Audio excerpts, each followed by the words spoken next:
The VP's daughter called my cold storage vault a waste of square footage. It held $67 million in vintage wine that couldn't survive 30 minutes without me. She said it without looking up from her MacBook Pro.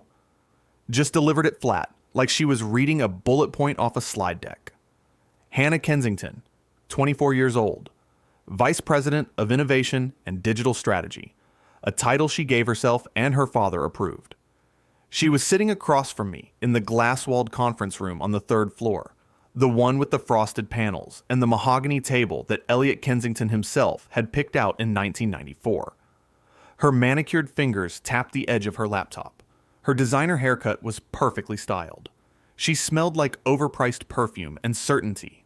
"Your role represents a human bottleneck in a smart infrastructure model," she said. "We've completed the transition to end-to-end automation. The legacy dependency on a single operator is a liability we can't carry into our next phase." I sat there, thermos of black coffee in front of me, hands flat on the table. George Kensington, her father, stood near the window, VP of Operations. He wasn't speaking. He was staring at the parking lot like he'd rather be anywhere else on Earth, which told me everything I needed to know about who had made this decision and who had simply failed to stop it. Behind Hannah, standing against the far wall, a young woman named Tracy Ward from HR held a tablet against her chest and would not make eye contact with me. She looked like she was watching someone defuse a bomb. "Involuntary termination without cause?" I asked. Hannah glanced up for the first time, just barely. "Yes, the role is being eliminated. It's not personal, Pierce.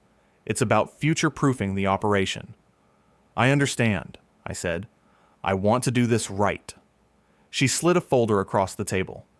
Separation acknowledgement. I opened it, read every line, took my time. Nobody in that room rushed me, which was smart, because I wasn't going to be rushed. I signed it, set the pen down, picked up my thermos. "Thank you for your years of service," Hannah said. She was already looking at her screen again.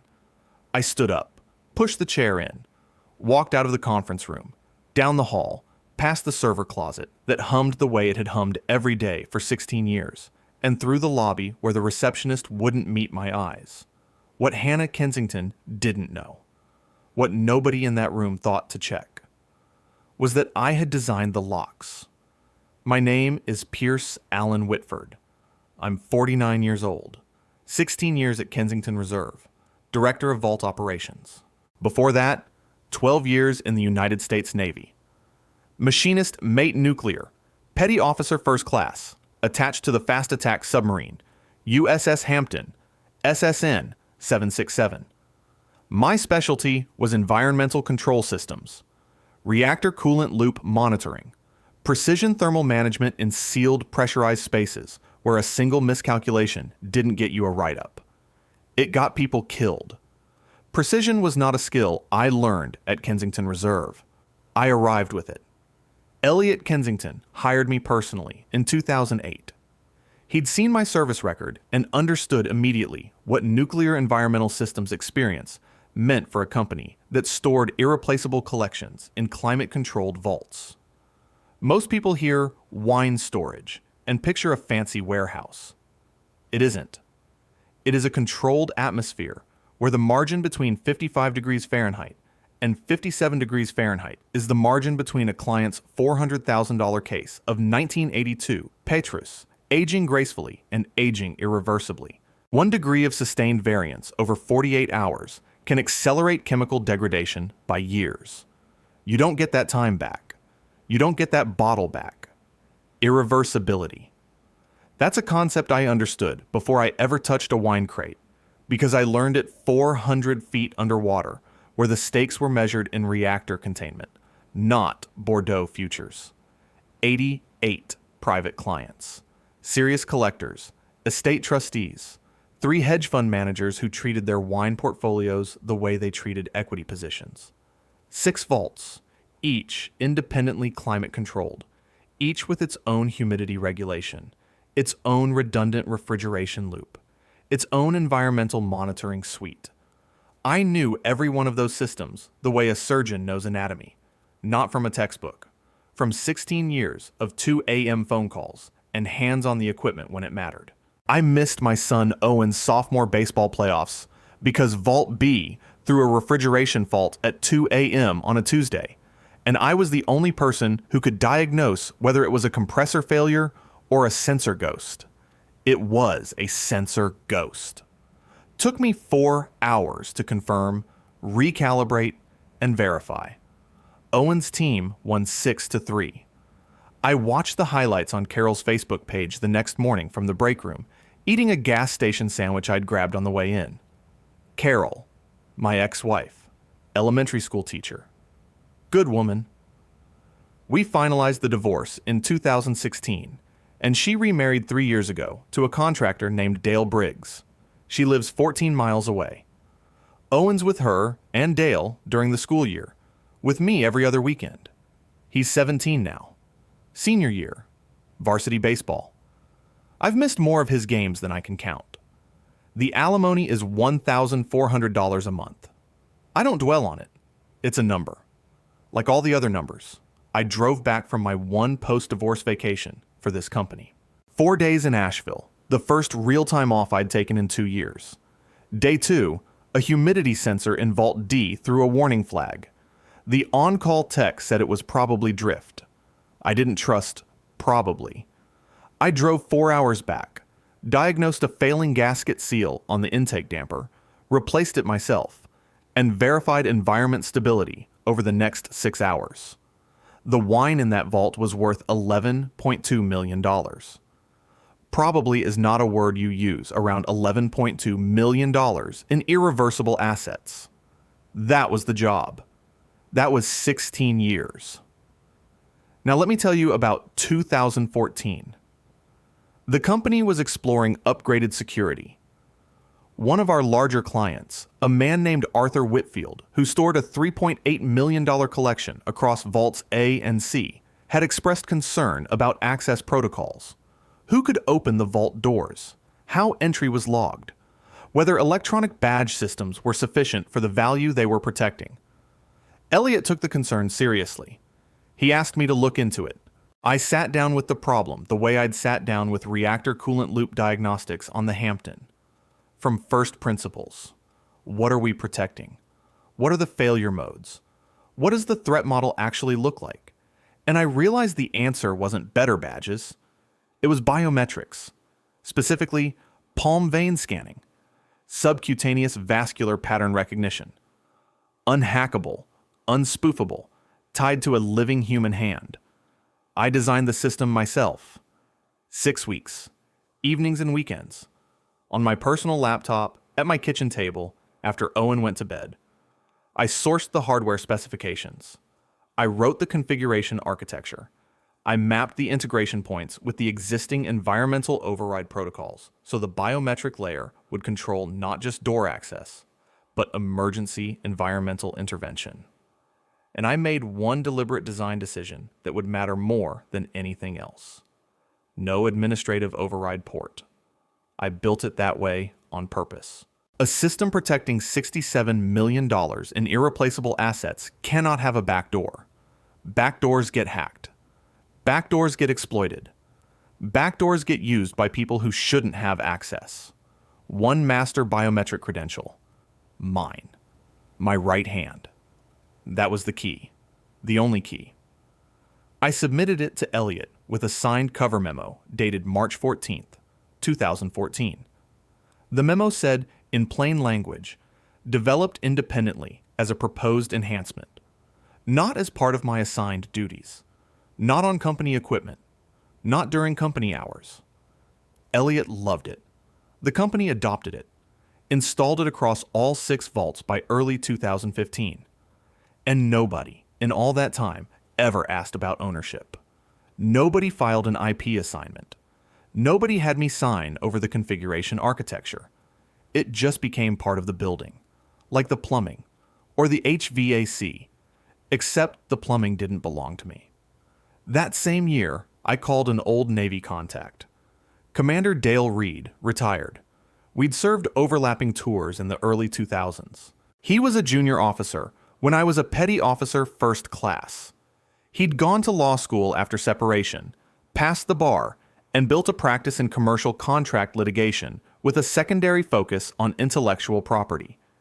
Exactly the kind of person you want looking at something like this. We met at O'Brien's on a Thursday evening. I laid the documents out on the table between 2 glasses of bourbon. The good stuff, not the daily drinker. Reed read everything.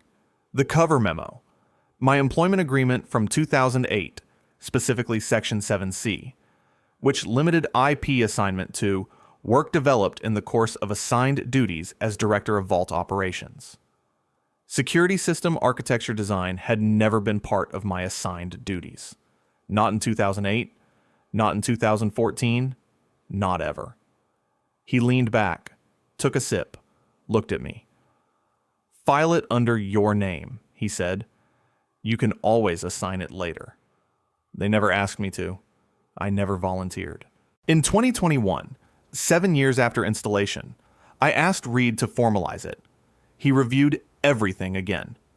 My employment agreement, the cover memo, my personal laptop backup files, timestamped 2013 and 2014, showing development work exclusively outside business hours. The Vault Access System technical documentation showing the administrative override was deliberately omitted by design. My design. On April 3rd, 2021, Dale Reed signed a legal opinion letter establishing my independent intellectual property ownership of the biometric configuration architecture. He confirmed in writing that no employment agreement compelled me to provide access credentials post-termination, absent explicit contractual language. That language did not exist in my contract. I put the letter in a manila folder, put the folder in the fireproof safe under my workbench at home, and I waited. Not because I knew what was coming. I didn't. But because 12 years on, a submarine teaches you something most people never learn. You prepare for casualties you hope never happen. You maintain systems against failures you pray never occur. And you keep your documentation current, because the ocean doesn't care whether you meant to be ready. I was ready. If you've ever had a boss or been in a situation like this, hit that like button and subscribe. Thursday afternoon, 3:45 p.m. Hannah Kensington told me my role was eliminated. Tracy Ward from HR wouldn't look at me. George Kensington stared at the parking lot. I signed the paperwork. I picked up my thermos. I walked to my truck in the parking garage. Sat there for a while. The engine was off. The concrete ceiling was low and gray, and somewhere 2 floors up, the building hummed the way it always hummed. The servers, the refrigeration compressors, the systems I had kept alive for 16 years, ticking away in the walls like a heartbeat no one in that conference room had ever once thought to listen to. I took a sip of black coffee. It was cold. I pulled out my phone, scrolled to Dale Reed's number. Didn't call. Not yet. There was no rush. That was the thing Hannah Kensington had never learned, would never learn, could not learn from a Wharton case study or a 7-month stint at a tech accelerator in Austin. Some systems don't care who signs the termination paperwork. Some systems only answer to the hands that built them. I set the phone on the passenger seat, started the engine, drove home. 16 years, 88 clients, 6 vaults, $67 million, and every single door locked behind my fingerprint. 2 weeks before the termination, I was walking back from the server room on the 2nd floor. I'd been checking the network relay for Vault E's humidity sensors, a routine diagnostic I ran every Tuesday, because the relay had a history of dropping packets during peak load hours, and nobody else knew that except me. George's office door was cracked. Hallway carried sound better than people realized. I heard Hannah's voice first. Whitford won't cause problems. He's got alimony, a kid in high school, and he's 49. Where's he going to go? Nobody's hiring a guy whose entire resume is babysitting thermostats. George said something I couldn't make out. Low, tired, Hannah kept going. Dad, this is what disruption looks like. You eliminate the legacy dependency. You install the smart infrastructure, and the human bottleneck just quietly disappears. He'll sign. He'll take whatever severance we put in front of him. He'll fall in line because he has to. I stood in that hallway 11 seconds. I counted. Submarine habit. When you're monitoring reactor coolant temperatures and an alarm trips, you don't react. You count. You assess. You determine whether the reading is real or whether it's sensor noise. 11 seconds was enough. I walked back to the server room, closed the door, sat down on the metal folding chair next to the rack, and stared at the blinking green lights for a long time. She said, babysitting thermostats. 16 years of keeping $67 million in irreversible assets alive. 16 years of 2 a.m. calls and missed baseball games, and a marriage that died in part because I chose the vaults over the life I was supposed to be building outside them. And to Hannah Kensington, fresh off a 14-month-old Wharton diploma and 7 months at a tech accelerator where the most valuable thing in the building was probably the espresso machine, I was a guy babysitting thermostats. That's when something shifted in me. Not broke, shifted. Like a valve turning. Quiet. Mechanical. Precise. I went home that night. Opened the fireproof safe under my workbench. Took out the manila folder. Read Dale Reed's legal opinion letter one more time. April 3rd, 2021. Every word still sharp. Every clause still airtight. Section 7, C, of my 2008 employment agreement. The cover memo dated March 14th, 2014. The time-stamped laptop backups. I closed the folder, put it back, locked the safe, and I did absolutely nothing. That was the play. That was always the play. The Navy taught me that the most dangerous thing a reactor operator can do during a casualty is act before he understands the full scope of the problem. Hannah Kensington was going to fire me. I knew it now.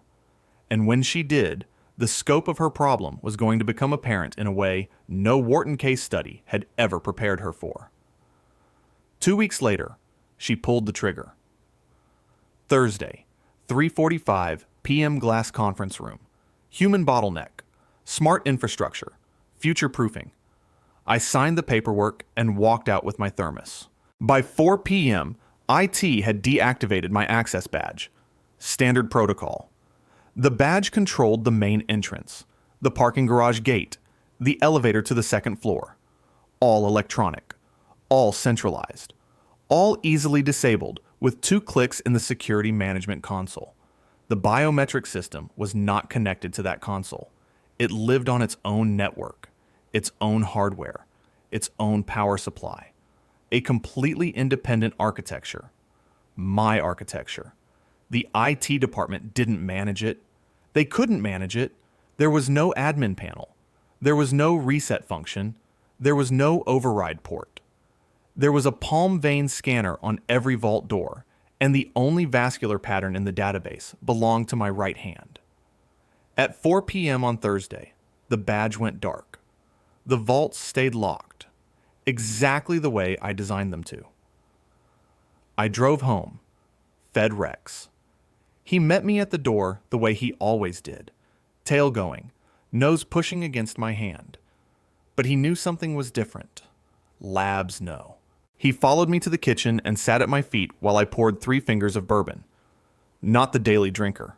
The good stuff. A bottle of Blanton's I'd been saving for no particular occasion, which I suppose made this the occasion. I sat at the kitchen table.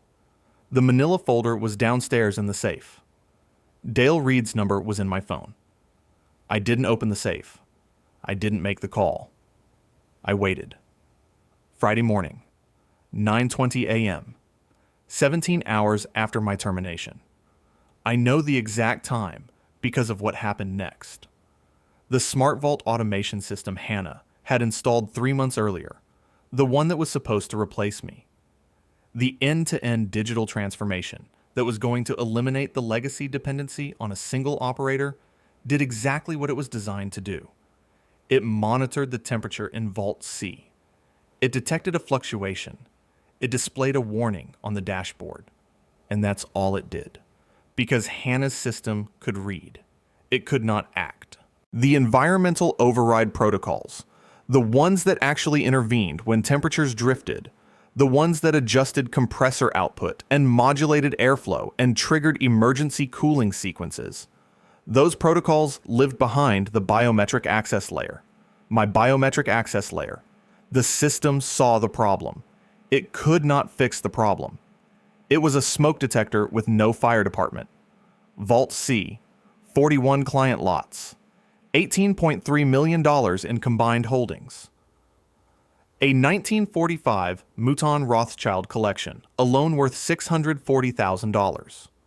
Temperature set point, 55 degrees Fahrenheit. By Friday morning, it was already drifting. Nobody noticed until Tom Ellis did. Tom had been with Kensington Reserve 21 years. Senior client relations manager. Steady. Loyal. The kind of man who still checked the remote monitoring dashboard from his personal phone before bed every night. Not because it was his job, but because he gave a damn. At 11:47 p.m. on Friday night, Tom looked at his phone and saw Vault C reading 59 degrees. 4 degrees of drift. Sustained. Climbing. He sent me a screenshot. No message. Just the image. The temperature readout. Bright red against the monitoring interface. 59 degrees Fahrenheit, where 55 degrees Fahrenheit should have been. I looked at it for a long time. Rex was lying on the couch. The house was quiet. I didn't respond. Saturday morning, the first client complaint came in. Arthur Whitfield, the man whose $3.8 million collection had originally prompted the security upgrade conversation in 2014. He'd received an automated temperature alert from the monitoring system because Hannah's system was very good at sending alerts. It just couldn't do anything about them. By Monday, 14 clients had called. By Wednesday, the number was 19. By the following Thursday, 1 week after my termination, 22 of Kensington Reserve's 88 private clients had formally threatened legal action. 22. A quarter of the client base.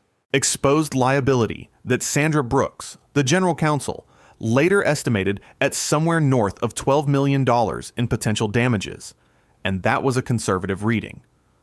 Hannah tried everything. She had the building maintenance team attempt manual access to the vault doors. The palm vein scanners rejected every hand they put in front of them. She called the hardware manufacturer. The manufacturer confirmed the scanners were functioning correctly. They were simply not recognizing any authorized biometric, because there was only one authorized biometric. She brought in 2 outside security consultants. The first one spent 4 hours examining the system architecture and told her that bypassing the biometric layer would require physically dismantling the vault door locking mechanisms, which would void the insurance on every collection inside and trigger automatic breach notifications to all 88 clients. The second consultant looked at the configuration documentation, looked at the single credential architecture with no administrative override, and asked who had designed it. Hannah didn't answer that question. The vaults held. The temperatures drifted. The clients called. The phones in Tom Ellis's office rang and rang and rang, and every time he answered, he heard another voice saying the same thing. "Where is Pierce Whitford? What have you done? We are calling our attorneys." Tom texted me on day 6. Short. "It's bad, Pierce. 19 clients threatening. Sandra's pulling her hair out. Hannah's been in George's office every morning with the door closed. Nobody here has forgotten you. Not now, not ever."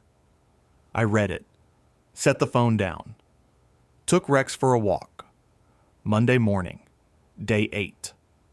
Sandra Brooks finally found what she should have found before anyone signed my termination paperwork. She was reviewing the original security installation documentation, looking for any reference to a secondary access credential, a backup key, anything that could get those vault doors open without Pierce Whitford's right hand. And she found the cover memo.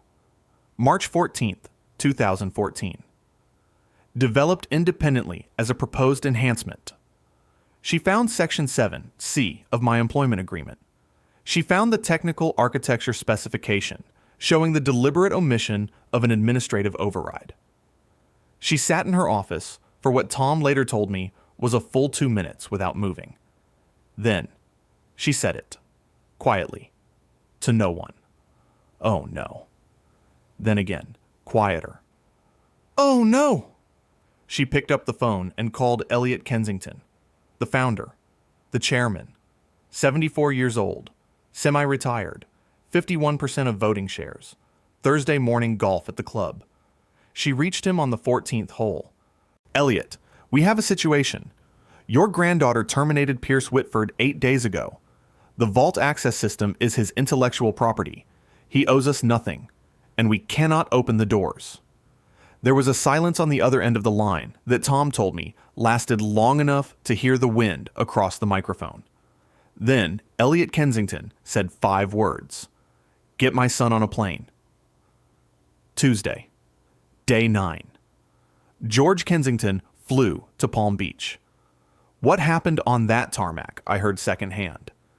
Elliot met his own son at Palm Beach International Airport, still wearing golf cleats and a polo shirt, cigar between 2 fingers, and told George that he had let family cloud his business judgment for the last time. That his granddaughter had exposed the company to 8-figure liability because she had never once bothered to understand what she was dismantling. That 22 clients were lawyered up. That the temperature in Vault C had drifted 4 degrees and was holding at 59 because nobody alive could open the door except the man Hannah Kensington had called a human bottleneck. George fired Hannah on the tarmac, right there, before they reached the car. My phone rang 9 times between Monday night and Wednesday morning. 5 from George, 2 from Sandra Brooks, 1 from a number I didn't recognize, 1 from Hannah herself. I let every single one go to voicemail. Rex sat on the couch and watched me not answer. He tilted his head the way labs do when they're trying to understand why you're smiling. Wednesday morning, day 10. My phone buzzed one more time. A text from Tom Ellis. Board meeting at 2 p.m. They want you here. Elliot's flying back. It's unanimous before they even sit down. I read it, set the phone on the kitchen counter. Then I picked it up and called Dale Reed. He answered on the second ring. It's Pierce. I figured. How bad? For them, pretty bad. A pause. Then Reed laughed. Just once. Short. You want me there? No, I said. I want to do this right. Click. I put on a clean shirt, not a suit. I don't own a suit and wouldn't have worn one if I did. A pressed navy button-down, the one I wore to Owen's junior year awards banquet, the only school event I'd made it to that semester. Khakis, work boots, clean but broken in. I looked like exactly what I was, a man who maintained things. I drove to Kensington Reserve and parked in the visitor lot, not the employee lot. I wasn't an employee. I walked through the main entrance at 1:47 p.m. The receptionist, a woman named Deborah, who had worked the front desk for 9 years, looked up and her hand stopped halfway to her coffee cup. Mr. Whitford. Deborah. She didn't say anything else. She didn't need to. She hit the buzzer for the conference level, and I walked through. The hallway was quiet. The server closet hummed. The building ticked. Everything sounded exactly the way it had sounded 8 days ago, when I'd walked this hall carrying a thermos and 16 years of institutional memory and nothing else. The difference was that now, somewhere below my feet, 6 vault doors were sealed shut and $67 million in irreplaceable wine was sitting behind my fingerprint, and every single person in this building knew it. The boardroom door was open. I could see them before I entered. The polished mahogany table, 20 feet long, floor-to-ceiling windows along the east wall looking out over the city. Elliot Kensington sat at the head, 74 years old, tanned from the golf course. No cigar today, but the faint smell of tobacco clung to his jacket the way it always did, mixed with old leather from the chair he'd sat in for 30 years. His hands were folded on the table. Sandra Brooks sat to his left, 2 folders in front of her. Her posture was rigid. Her hands were still. George Kensington sat 3 seats down from his father. He looked like he'd aged 5 years in 9 days. His tie was loose. His eyes were on the table. 4 other board members filled the remaining seats. I knew all of them by name. Margaret Hale, 61, longest-serving independent director. Robert Tanner, 57, Finance Committee Chair. William Frost, 63, Client Advisory Representative. Douglas Pratt, 54, Operations Oversight. Every one of them looked at me when I walked in. There was one empty chair. It was at the opposite end of the table from Elliot. In front of it, centered precisely on the mahogany, was a printed nameplate on heavy cardstock. Pierce Whitford, Managing Director. Design. Someone, probably Sandra, had prepared it in anticipation of what was about to be offered, and the fact that it was already sitting there told me everything about how this meeting was going to go. I sat down, set my hands flat on the table, looked at Elliot. Pierce, he said. Elliot, thank you for coming in. Sure. A silence. 3 seconds. 4. Elliot Kensington leaned forward.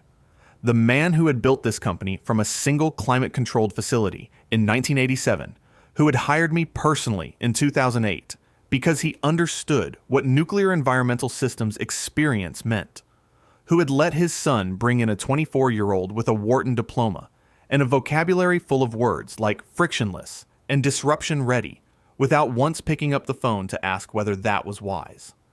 He looked tired, not defeated. Tired. The way a man looks when he has watched something he built get damaged by the people he trusted most to protect it. I let family cloud my business judgment, he said. I should have been consulted before Hannah was brought in. I should have been informed before you were terminated. Neither of those things happened, and the responsibility for that failure is mine, because I stepped back when I should have stayed close. I didn't respond. There was nothing to respond to. He was right. Sandra Brooks opened the first folder. She didn't look at me. She looked at the documents. For the record, she said, I've reviewed the following materials over the past 48 hours. Mr. Whitford's original employment agreement dated June 2008, specifically Section 7, C, which limits intellectual property assignment to, and I'm quoting, work developed in the course of assigned duties as Director of Vault Operations. I've reviewed the cover memo submitted by Mr. Whitford on March 14, 2014, accompanying the biometric vault access system design, which explicitly states the work was developed independently as a proposed enhancement. I've reviewed the technical architecture documentation, which confirms the system was designed with a single master biometric credential and no administrative override by deliberate design choice. And I've reviewed a legal opinion letter dated April 3, 2021, prepared by Commander Dale Reed, retired, an intellectual property attorney, which establishes Mr. Whitford's independent ownership of the biometric configuration architecture and confirms that no contractual obligation compels him to provide access credentials post-termination. She closed the folder. Her hands were shaking. Her voice was not. It is my professional opinion that the biometric vault access system is Mr. Whitford's personal intellectual property. The company adopted it without executing an IP assignment. Mr. Whitford's termination was involuntary, without cause, and no provision in his employment agreement or separation paperwork addresses post-termination access obligations. He owes this company nothing. The room was silent. Robert Tanner rubbed his forehead. Margaret Hale was watching me with an expression I couldn't quite read. Respect, maybe, or recognition. George Kensington had not looked up once. Elliot turned to me. What do you want, Pierce? I'd thought about this. I'd thought about it sitting at the kitchen table with Rex at my feet and the bourbon going warm in my hand. I'd thought about it during the 9 phone calls I didn't answer. I'd thought about it on the drive over, passing the exit for Owens High School, where varsity baseball practice was starting in an hour. Managing Director Vault Operations, I said. 5-year guaranteed contract, 8% equity stake, and the biometric system stays exactly as it is. That's a significant equity position, Douglas Pratt said. Yes, I said. It is. Another silence. Elliot looked down the table at the 4 independent directors, then at Sandra, then at George, who still hadn't moved. I'd like a motion, Elliot said. Margaret Hale spoke first. I move to approve the terms as stated and to appoint Pierce Allen Whitford as Managing Director of Vault Operations, effective immediately. Seconded, Robert Tanner said. All in favor. 6 voices, 1 word each. Aye. Aye. Aye. Aye. Aye. Aye. 6-0. Unanimous. Not a hand hesitated. Elliot nodded. Motion carries. George Kensington stood up without a word. He buttoned his jacket. He walked to the door. He paused for 1 second with his hand on the frame, and I thought he might say something. He didn't. He left. His footsteps faded down the hallway, past the server closet, past the reception desk, out through the lobby, where 9 days ago I had walked the same path, carrying nothing but a thermos and a knowledge that the building couldn't function without me. The difference was that I came back. Sandra slid the second folder across the table. Inside was a contract, 5-year term, 8% equity. Managing Director, Vault Operations. Every clause clean. I read every line. Took my time. Nobody rushed me. I signed with my own pen. Not the company pen Hannah had left on the conference room table. My pen. A silver ballpoint Elliot had given me in 2012 after I'd diagnosed and repaired a catastrophic refrigeration cascade failure in Vault A that would have destroyed $9.4 million in client holdings. He'd had it engraved. 1 word. Indispensable. I signed the contract. Set the pen down. The vaults, Elliot said. I'll go down now. I took the elevator to the basement level. The hallway was cold. The hum was wrong. I could hear it before I reached the first door. The compressors were cycling inefficiently, fighting against a thermal load they'd been losing to for 8 days without intervention. Vault C's door was sealed. The palm vein scanner glowed a steady blue.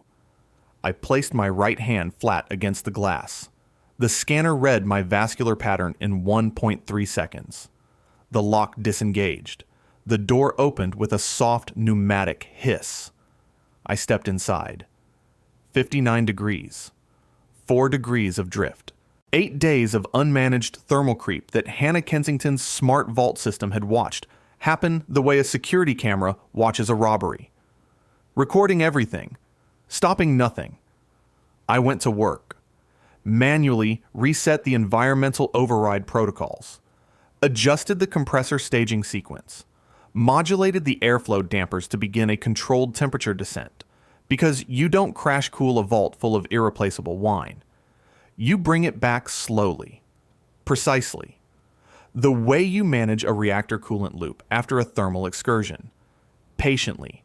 Methodically. Without urgency. Even when urgency is warranted. By 5:30 p.m., Vault C was at 57.2 degrees and dropping. By 6 p.m., I'd cycled through all 6 vaults. Verified environmental stability. Confirmed sensor calibration. Reset the monitoring baselines. By the time I walked out of the building, it was 6:47 p.m., and the sun was low over the city. Orange light across the parking lot. The building hummed behind me. Steady now. The way it was supposed to. I sat in my truck for a minute. Pulled out my phone. One text from Tom Ellis. Sent at 2:14 p.m., 14 minutes after the vote. Holy shit! I smiled. Put the phone away. That evening, I drove to Carol's house. Not to talk about the contract.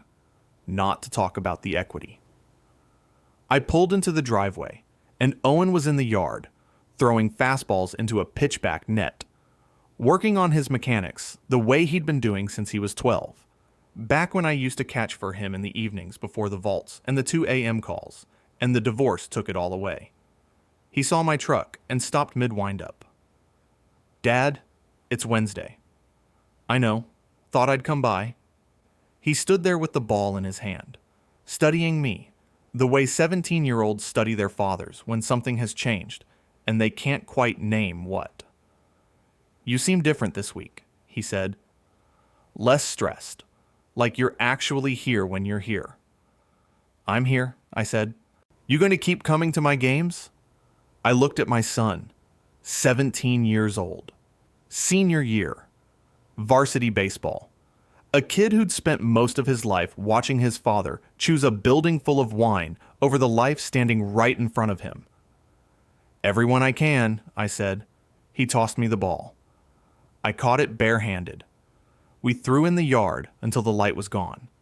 That night back home, I poured 3 fingers of bourbon, the good stuff, sat on the back deck with Rex at my feet. The city lights spread out below, distant and quiet. Rex put his chin on my boot and sighed the way labs sigh when everything is exactly where it should be. I found out later what happened to Hannah. George told her on the tarmac at Palm Beach International that her position was eliminated, effective immediately. He used her own language. "The role is being restructured. It's not personal." She filed for unemployment in Austin 2 weeks later. Last I heard, she was interviewing at a startup that makes app-controlled wine fridges for residential kitchens. 8-bottle capacity. Retail price, $299. I hope she does well. I mean that. She's 24 years old, and she made a mistake that 24-year-olds make, which is believing that reading about a thing and understanding a thing are the same. They aren't. They never have been. A Wharton case study on supply chain optimization does not teach you what 4 degrees of thermal drift means to a 1945 Mouton Rothschild. 7 months at a tech accelerator in Austin does not teach you what it sounds like when a compressor cycles wrong at 2 a.m. and you're the only person alive who knows the difference between a failure and a ghost. Some things you can only learn by doing them for 16 years. In the dark, alone, while everyone else is sleeping. The nameplate arrived the following Monday. Brass, mounted on the door of my new office, 1 floor above the vaults. Pierce Whitford, Managing Director, Vault Operations. I ran my thumb across the letters, went inside, set down my thermos of black coffee, opened the monitoring dashboard. 6 vaults, all green, 55 degrees across the board. Steady. Sometimes justice doesn't roar.